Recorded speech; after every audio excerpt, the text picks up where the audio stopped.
It's hard to believe that on this day 6 years ago, I began a project that would become my largest endeavor in Minecraft ever. On MinecraftOnline.com, the oldest survival server in existence, I have worked hard with the help of dozens of other people to complete this mega build. Today is the 6th anniversary of Project Moon, and it is on the brink of being completed and opening its doors. Today I want to take you through the history of this behemoth. Buckle up, because today is going to be a special one.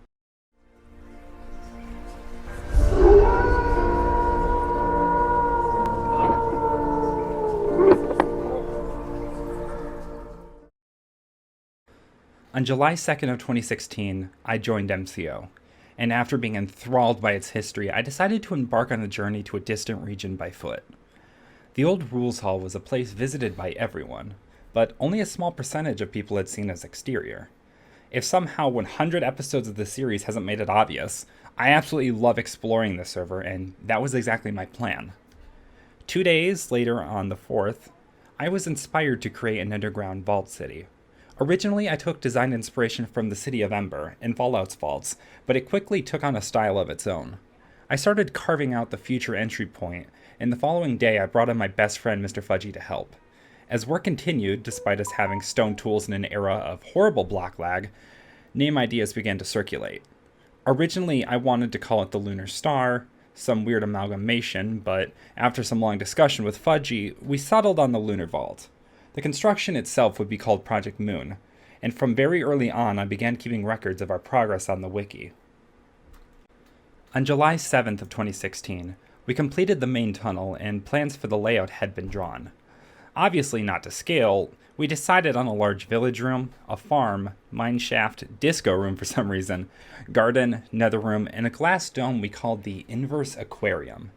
The idea was that a civilization should be able to fully survive down here isolated from the outside world. 2 other friends came on to help, although in a much smaller scope than me or Fudgy, who became the de facto co-owners of the build. With the help of CrazyGirl3624 and Skullbuilder X, the vault corridors were completed on July 18th of 2016. Scully also chose to inhabit an island south of the vault to create his own domain. By the 20th, as a surprise, we dug a tunnel all the way from his mine shaft to the vault entrance so we could stay connected underground. Built as a pod connected to the corridor directly, Mr. Fudgy worked hard to assemble a nether-themed room complete with a portal. The only involvement I had was designing the floor, but that's because I was busy prepping for what would be the roughest obstacle to come. Although not as prevalent now, block lag used to be a serious detriment to the server, and the longer something took to break, the worse it was. As you can imagine, stone tools on just about anything was not a good idea, and so when decided to dig out several thousand blocks of stone for our village room, it proved to be a Herculean task.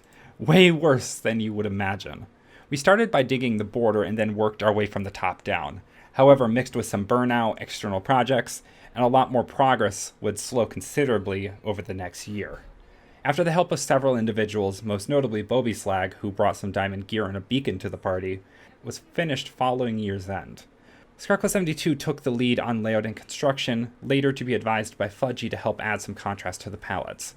After a mansion, arrival point, housing, and way more was built, the village room was finally marked completed on June 3rd of 2017. Fudgy was gone for a week, so NHC_THK decided to help me dig out a mineshaft and build support beams along it.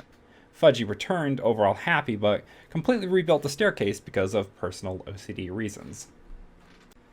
It wasn't long after that things kind of went to shit though. This section is more thoroughly explained in an older video I made, so I'm going to give you the basic version. There was this really awful player by the name of Deathshock who made it his sole mission to absolutely make playing MCO hell for us, repeatedly killing us over and over, stealing all of our supplies, and intimidating us at Project Moon whenever we both happened to be online. After a player named 7_1 moved in slightly west of Project Moon and Scully's Island, we decided to unite all of our residencies under the banner of neighbor Luna.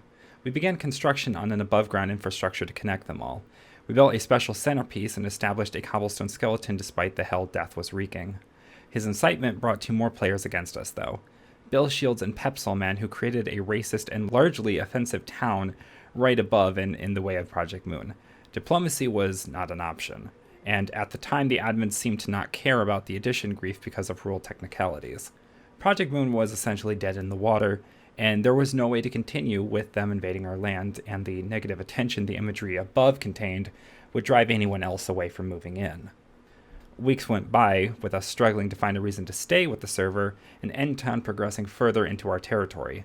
This was until Deathshock was banned for skirting the rules a little too far on July 6th of 2017, and Pepsol Man turned on Bill Shields, citing that having Deathshock looming over his head as the reason he participated. He fought hard against Bill to tear down N-Town, but unfortunately it wasn't enough. The damage had been done. This was until Krenith reached out and offered to relocate Project Moon. On August 21st of 2017, using World Edit, he made a duplicate across a new area of ocean we gave to him. The vault was placed into the Western Ocean across the server, with unfortunately the other residencies and the monument being left behind. Despite this, Moon was given a new chance at life, and the horizon to come would be a much grander in scale. The same day the relocation took place, I began working on the proper entrance from the surface downward. With the help of Markrafter 9, we created a custom gate system.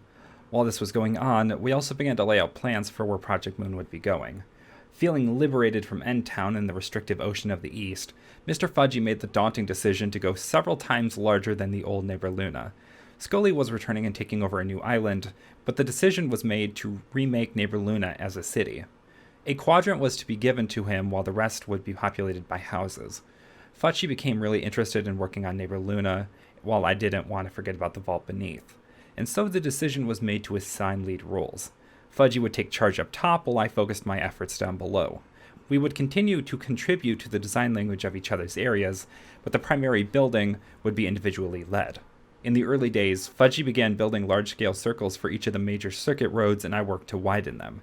Similar to the vault, a blueprint was drawn up and plans were set in place for the future. With the road ahead planned, we both got to work on our respective regions. While Mr. Fudgy worked on the lands above, I made significant progress down below, usually bringing on a player or two to help me finish each section of the vault. Thanks to my digital media class in high school, I was able to spend part of my day working on any personal project as long as it involved the software I was taught. So that offered me the chance to work on the Christmas animation during mornings and Project Moon while I was home. On December 27th of that year, I managed to finish the garden room. Unfortunately, it wasn't exactly what I had envisioned, but that would later be rectified. A few months later, on March 8th of 2018, the Inverse Aquarium was completed with a smaller anteroom and a larger dome and torus out of the open quadrant. At the same time, I had worked to design a multi-level library, which was completed on the 21st of March. This was located where the disco room had been planned, but said room was cut because 1, a disco room had already existed elsewhere, and 2, it really didn't fit the style of the vault. Originally, the vault was going to have a farm room as well, but since Fudgy had been busy planning a vast farm system in Neighbor Luna, the room was replaced with an XP grinder. With the help of some players, it was completed on March 30th, 2018. As April rolled around, a large amount of the farm infrastructure was completed. With some generous donations, we were able to eventually fill the massive plots. The farm was completed on April 23rd of 2018. Unsatisfied with my efforts on the garden room, I returned to try and properly capture the vision I had over the next month. I worked on an expansion known as Amelia's Garden Trail. It was completed on May 29th. Topside, Mr. Fudgy had worked hard to create parks for each of the quadrants, theming each around one of the 4 seasons. I helped construct the tree trunks, and MK59 APR designed the glass leaves along the branches. The parks were completed that summer on July 30th, 2018. 2 years into the project, though, Mr. Fudgy was starting to feel the project fatigue and moved his focus to other parts of the server, and eventually away from Minecraft as a whole. I was left with the daunting task of finishing Project Moon mostly on my own, and I knew I was going to need help. Neighbor Luna proved to be the largest and most intense part of Project Moon in the long run, with each phase seeming like an impassable obstacle in the road to completion. The circular design for not only the roads but the houses as well required us to build several concentric circles at very large diameters to use as guidelines for the house. This proved to be something I absolutely struggled at, because one mistake could go hours without being discovered and would mean all the work done after that point had to be forfeited. Most others weren't keen on helping out too much either, or didn't seem to fully understand how to properly do it. This went on for months with little progress being made above ground, with the toughest challenge since activating the village room being right at our doorstep. That was until I met my new partner Taidefu, who worked hard to build the frustrating circles toward the new year.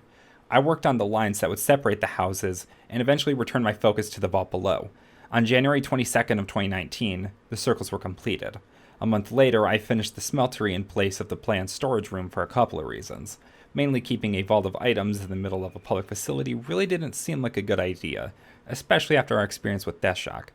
With the geometric hell of Neighbor Luna finally over and with the Lunar Vault nearing completion, I couldn't help but notice an archipelago of mostly untapped islands to the southwest. I realized how we had structured Project Moon meant that we were limited from adding more other than houses, and eventually I made the decision to seize the land before anybody else could. On March 19th of 2019, I officially began work on the new archipelago to help expand and add some new flavor to the mega project. The first order of business was building a blueprint and beginning the insane job of terraforming the islands. I started with the southeast since the island was a lot smaller and it gave me an opportunity to refresh my skills. On April 30th, 2019, the harbor was completed.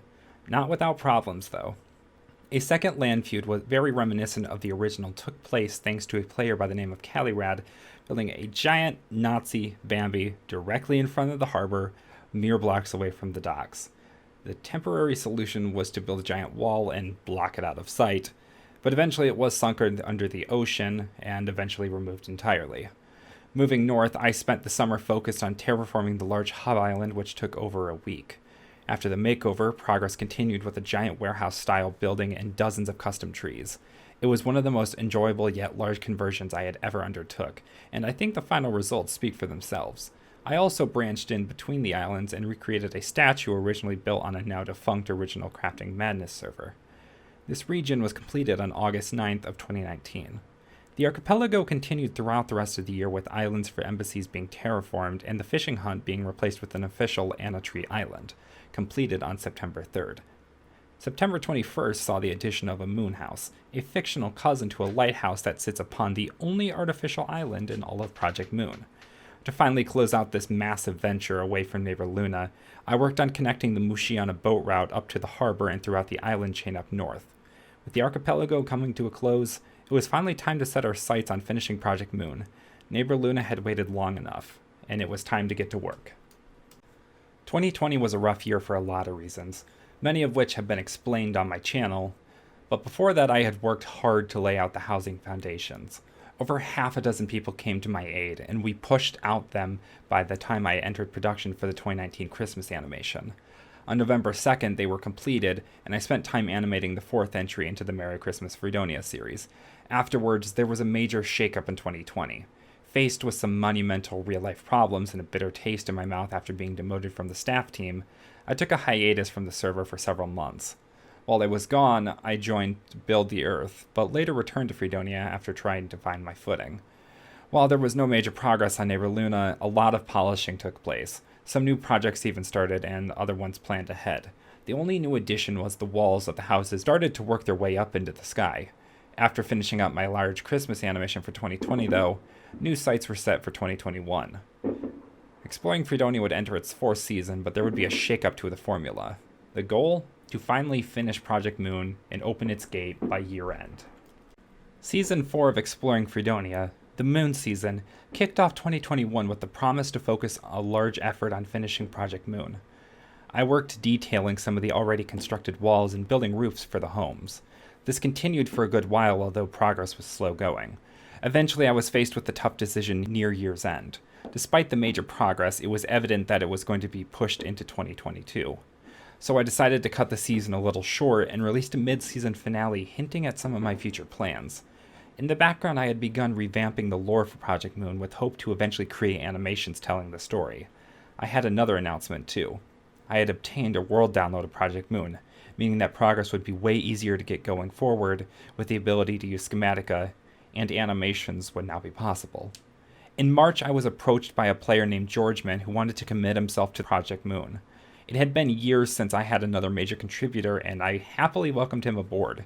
He made a promise to finish it. In the meantime, I worked hard to build the schematics for him, and he worked to build them on the server. With the extra spare time, I took care of the back-end things I had to do to help prepare Project Moon for an official opening. The wiki was separated and completely overhauled into several new pages. Documents were created with the official rules and amenities guides. Many minor improvements were made across the board to help shape up and polish the massive city. And lastly, I began to work on a big finale to signify one of the largest projects in MCO history coming to a close. On May 11th of 2022, the credits animation released, showcasing everyone who had ever helped with the project over the years. The opening was now a when, not an if, and it was fast approaching. Although at the time of writing, Project Moon has not officially opened its doors, the apartments are halfway completed and the final touches are being made. Project Moon is set to open this summer and will usher a new age in for the server. This has been one of the most highly anticipated projects not only by its builders, but the broader community as well.